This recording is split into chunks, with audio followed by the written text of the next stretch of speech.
निवडणूक आयोगाने ज्या पद्धतीने निकाल दिला त्याच्यावरून उद्धव ठाकरे समर्थक आणि विरोधक दोघांमध्येही खळबळ माजलेली आहे. त्याच्यावरती खूप मोठी चर्चा होते आहे. खूप व्हिडिओ पण तुमच्या समोर समाज माध्यमातून येतील. आम्ही नेहमीच एखादा दुर्लक्षित विषय असेल जसं तो ऐरणीवरती आणतो, त्याच पद्धतीने एखाद्या खूप लोकप्रिय चर्चेत असलेल्या विषयाचा दुर्लक्षित पैलू आहे तो समोर ठेवतो. याही विषयातला एक वेगळा पैलू जो अजून कोणी फारसा मांडत नाहीये तो आम्ही तुमच्या समोर आवर्जून ठेवण्यासाठी हा व्हिडिओ केलेला आहे. घटना अशी घडली की प्रत्यक्ष निवडणूक आयोगासमोर तुमचा पक्ष खरा आहे हे सांगण्यासाठी जे काही कागदपत्र सादर करायचे असतात, म्हणजे तुमच्या पाठीशी किती आमदार आहेत, किती खासदार आहेत, पक्ष संघटनेतले प्रत्यक्ष पदाधिकारी किंवा असंख्य गोष्टी अशाच जे एक डॉक्युमेंटेशन, कागदोपत्री पुरावे म्हणतो आपण, जे द्यायचे असतात ते सादर करण्यामध्ये उद्धव ठाकरे गट कमी पडला. आणि त्याच्या नेमकं उलट एकनाथ शिंदे गटाने पुरेशा प्रमाणामध्ये आपल्या मागं पक्ष जास्त कसा आहे हे सिद्ध करता आलं. पण पक्ष अध्यक्ष तिकडे आहे आणि बाकीची पक्ष घटना आणि ह्या पक्षाची जी काही घटना असेल त्या सगळ्याच्या बाबतीमध्ये त्यांची थोडीशी कमकुवत बाजू आहे. या सगळ्याचा विचार केल्याच्या नंतर अपेक्षेप्रमाणेच भाऊ तोरसेकरांनी एक चांगला मुद्दा मांडलेला आहे की याच्यात धक्का काही नाहीये. निवडणूक आयोग असेच निकाल देत आलेला आहे. जेव्हा पक्ष एखादा फुटतो तेव्हा फुटल्याच्या नंतर ती फूट कमी जास्त कोणाकडे किती येत हे नंतरचे मुद्दे असतात. की अशा वेळी बहुतांशी वेळा चिन्ह गोडतं आणि ते तसंच घडलेलं आहे. त्याच्यामध्ये वेगळं काही नाही. आमचा मुद्दा थोडासा जो वेगळा आहे तो असं समजूयात आपण की ह्याच्यातला निकाल कुणाचा तरी प्रत्यक्ष ती पक्ष खरा आहे त्याला चिन्ह भेटलं, पण मुद्दा तेवढ्यानं संपत नाही ना. उद्धव ठाकरे 2019च्या निवडणुकीमध्ये भाजप बरोबर होते, पक्षाचं चिन्ह पण त्यांना होतं, सगळी बाळासाहेबांची पुण्याई पाठीशी होती, तरी 57च आमदार का निवडून आले? 3 आकडी संख्या त्यांना पार का नाही करता आली? जर एवढी मोठी पुण्य होती तर आज मोठ्या मोठ्या वल्गना करतात किंवा चिन्ह भेटायला पाहिजे होतं, चिन्ह भेटलं असतं तर अशी जी मांडणी करतात त्यांनी याचं उत्तर द्यावं की जेव्हा प्रत्यक्ष चिन्ह होतं किंवा आपण त्याच्या आधीचं पाहूया जो विषय कोणी मांडायला तयार नाही. बाळासाहेब ठाकरे यांची राजकीय ताकद किती, मूळ म्हणजे ज्यांचे बाळासाहेबांचे जे समर्थक आहेत, उद्धव ठाकरेंची मी म्हणत नाही, शिवसेना, शिवसेनेची स्थापना, शिवसेना राजकीय पक्ष तर ज्यांना वारंवार कौतुक वाटतं त्यांनी पहिले उत्तर द्यावं. आज तागायत कधीही स्वतः बाळासाहेबांना ते हयात असतानाही शिवसेनेला 3 आकडी आमदार संख्या का नाही आणता आली? म्हणजे मूळ प्रश्न इथं निर्माण होतो. आज तुम्ही ज्या चिन्हावरती चर्चा करायला ते चिन्ह नसताना सुद्धा 1990ला पहिल्यांदा 1989ला लोकसभेची निवडणूक झाली तेव्हा ते चिन्ह पण नव्हतं. काही उमेदवारांना ते चिन्ह नव्हतं भेटलं. मी या छत्रपती संभाजीनगरचं म्हणजे औरंगाबादचं उदाहरण सांगतो. मोरेश्वर सावे खासदार म्हणून धनुष्यबाण चिन्हावरती निवडून आलेले नव्हते, मशाल चिन्ह होतं त्यांचं. म्हणजे चिन्ह ही नंतरची गोष्ट आहे. जेव्हा चिन्ह भेटल्याच्या नंतर सुद्धा बाळासाहेब ठाकरे हयात असताना, त्यांचा करिश्मा असताना, सगळं असताना सुद्धा त्यांना कधीही शिवसेनेचे 100 आमदार का नाही निवडून आणता आले? 1990ला काँग्रेसला 141 जागा भेटल्या होत्या.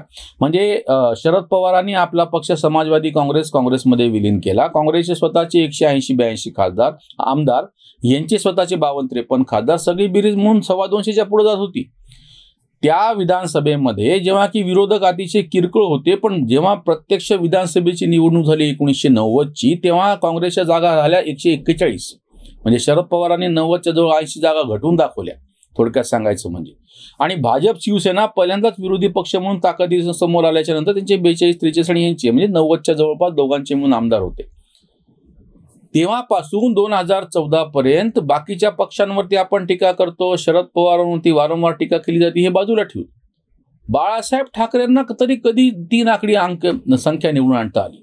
2014ला पहिल्यांदा भाजपच्या तिकिटावर 122 आमदार निवडून आले आणि त्याच्यानंतर 2019ला 105 निवडून आले. म्हणजे 3 आकडी संख्या फक्त गेल्या 30-35 वर्षामध्ये भाजपला पार करता आली. आज जे उद्धव ठाकरेंच्या बाजूनं गळे काढते किंवा पूर्वीचं जेव्हा सांगत असताना तेव्हा कसं चांगलं होतं आणि उद्धव ठाकरेंनी कसं काय हे केलं, तेव्हा त्यांनी पण ह्याचं व्यावहारिक उत्तर द्यावं. बाळासाहेब ठाकरे हयात असताना सुद्धा शिवसेनेला 3 आकडी संख्या गाठता आलेली नव्हती, हा मुद्दा.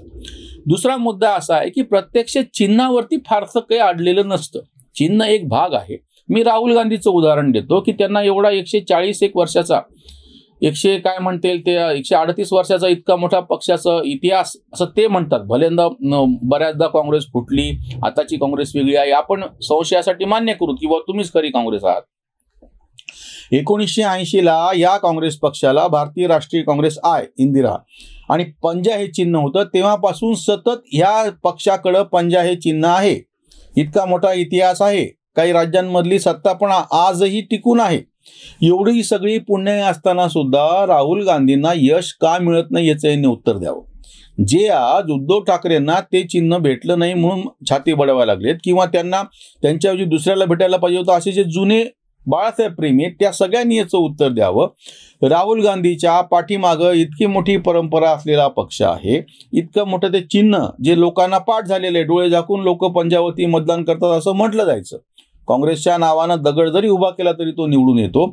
मग त्या चिन्हाचा फायदा राहुल गांधींना का होत नाही? इंदिरा गांधी हे त्याचं जिवंत उदाहरण आहे की ज्यांनी आपला पक्षातून बाहेर पडल्याच्या नंतर स्वतःच्या हिमतीवरती नवं चिन्ह घेतलं, भारतभर प्रत्यक्ष दौरे केले, लोकांशी संवाद साधला. नवीन चिन्हानं पंजा हे नवीन चिन्ह घेऊन 1980ला पराभव झालेला आहे, पक्षपाठीशी नाहीये, हाताशी कोणी नाहीये असं असताना सुद्धा पूर्ण भारतभर एका जी काय आता अंधेरी पूर्वची चर्चा चालू आहे, एका छोट्या टक्राड पोटनिवडणुकीसाठी एवढं सगळं हायतोबा चालू आहे. तेव्हा तर अख्ख्या भारतातल्या मध्यावधी निवडणुका होत्या 1980च्या. चरणसिंग सरकार कोसळलेलं होतं. एकट्या इंदिरा गांधींनी पक्ष पाठीशी नसताना सुद्धा एका अर्थाने नवा पक्ष स्थापन करून नवीन चिन्ह घेऊन भारतभर निवडणूक जिंकून दाखवली ना. तेव्हा सोशल मीडिया पण नव्हता असं आता सारखं वाटेल ती वटवट करायला. म्हणजे आज हे काय चालू आहे की एक चिन्ह तुम्हाला भेटलं नाही तर लगेच त्याच्यावरती काहीतरी मोठा गदारोळ केला जातो आहे. अडचण ती नाही आहे, अडचण ही आहे की उद्धव ठाकरे यांचं नेतृत्वच मुळात सक्षम नाही, जसं राहुल गांधीचं नाहीये. ते चिन्हानं काही फरक पडणार नाहीये. बरं, हे चिन्ह होतं 2014ची निवडणूक तुम्ही बाळासाहेबांच्या पुण्यावरती लढवली, भाजपच्या विरोधात लढवली. काँग्रेस, राष्ट्रवादी, शिवसेना, भाजप स्वतंत्रपणे लढले होते 2014ची विधानसभा निवडणूक. तेव्हा चिन्ह पण होतं आणि बाळासाहेब गेल्यानंतरचं ती सहानुभूती पण होती. एवढं करूनही शिवसेनेला फक्त 63च आमदार निवडून आणता आले. तेव्हा सुद्धा त्यांना 100च्या पुढे जाता आलेलं नव्हतं. आज जे चिन्ह नाही म्हणून गळा काढायला लागले त्यांनी हे सांगावं की चिन्ह होतं, पुण्याई होती, ताकद होती, कार्यकर्ते होते, सगळं असताना सुद्धा 2014ला 100 आमदार निवडून का नाही आणता आले? म्हणजे ह्याच्या या वस्तुस्थितीकडे कोणी पाहायला तयारच नाही. हा भाजपचा कट आहे, हा ठीक आहे मान्य करू, कट आहे. कुठलाही पक्ष दुसऱ्या पक्षाला संपवायलाच बसलेला असतो. ही काही समाजसेवा नाहीये की बाबा विरोधी पक्षाचे पण थोडे लोक निवडून आणून देऊत म्हणजे जेणेकरून लोकशाही टिकेल, असं काही नसतं. प्रत्येक पक्षाला एक न एक जागा स्वतःसाठीच निवडून आणायची असते. प्रत्येक पक्ष राजकारण करत असतो. शरद पवारांनी जेव्हा अख्खी शिवसेना फोडून आपल्या ह्याच्यामध्ये घेतली म्हणजे तबेल्यातले घोडे फरार झाले असं म्हणताना हिने तबेलात खरेदी केला होता ना, त्याला तुम्ही काय म्हणणार? चाणक्य नीती. आणि आता काय म्हणणार की महाराष्ट्राचा अपमान झाला. म्हणजे एक लक्षात घ्या की चिन्ह काय, पक्षाचं नाव काय, ह्या सगळ्या गोष्टी नंतर येतात, जेव्हा की सगळ्यात पहिल्यांदा तो नेता ठामपणे समोर यावा लागतो. उद्धव ठाकरेंच्या बाबतीमधली ही तक्रार आधीपासूनही बाळासाहेब हयात असतानाची. तेव्हाच्या सुद्धा राज ठाकरेच्या ऐवजी तुम्ही उद्धव ठाकरेला महत्व दिलं, हे तेव्हाचं दुखणं आहे. किंवा नारायण राणे असो, तेव्हा बाहेर पडलेले सगळे लोक तुम्ही बघा. उद्धव ठाकरेंचं जसं प्रस्थ बाळासाहेबांच्या हयातीमध्ये वाढायला लागलं तसं तसं ज्यांच्याशी सरळ सर्वसामान्य लोकांशी संपर्क होता असे नेते तुटून जायला लागले. हे ते दुःख आहे. उद्धव ठाकरे हे सर्वसामान्य लोकांशी कनेक्ट होणारं मास लिडरशिप ज्याला म्हणतो आपण, जनसामान्यांचा नेता असा नेतृत्व नाही. दुखणं ते आहे. त्याच्यामुळे आताचं जे कारण आहे की बाबा काय म्हणता येईल त्याला, निनांद्याला 12 बुद्धी, काही करायचंच नव्हतं तर आता कारण भेटलं. म्हणजे उद्या जर पराभव झाला तर हे म्हणू शकतील की नाही बघा जर चिन्ह असलं असतं तर आम्ही जिंकलो असतो, मुद्दाम केलं, कट कारस्थान केलं, हे सरकार पाडायला लागलेत, हे नेत्यांना तुरुंगात टाकायले, हे सगळे बहाणे आहेत. मूलतः उद्धव ठाकरे हे जनसामान्यातलं नेतृत्व नाही, हे लोक नेतृत्व नाही, नेतृत्वाची क्षमता त्यांच्याकडे नाही. घरकोंबडा म्हणून जे ट्रोलिंग झालं ते काय फक्त कोरोनाच्या काळातलं नव्हतं. हा माणूस लोकांमध्ये मिसळतच नाही. अडचण ती आहे. त्याच्यामुळे चिन्ह काय भेटलं आणि त्याच्यातून त्याचे परिणाम काय भेटले, आता नंतर काय सिद्ध होईल ती पुढची गोष्ट झाली. त्याच्यावरची ही उसंत वाणी. बाण नाही हाती, धनुष्यही गेले, केवळ उरले टोमणेच. शिवसेना नाव तेही गोठविले, हेतू झोपविले राजकीय. आयोगाने दिला जोरात फटका, फुटला मटका लिब्रांडोंचा. घटनेचे तज्ञ गप्प झाले सारे, मेंदूवर वारे फिरले गा. अंधेरीत आता पसरे अंधार, चिन्हाचा आधार हरवला. सांगा आता कुणी पळविला बाप, फळाला ये पाप आपलेच. बाप पुण्याईचा ओसरे प्रभाव, लागेना निभाव कांत म्हणे. यांचे समर्थन करणारे जे लिब्रांडू पुरोगामी विचारवंत पत्रकार होते ना, ते खरे वेगळ्या अर्थाने गोचीमध्ये सापडलेले. ह्या सगळ्यांनी अशा पद्धतीनं उद्धव ठाकरेंना हरभऱ्याच्या झाडावर चढवून ठेवलेलं होतं.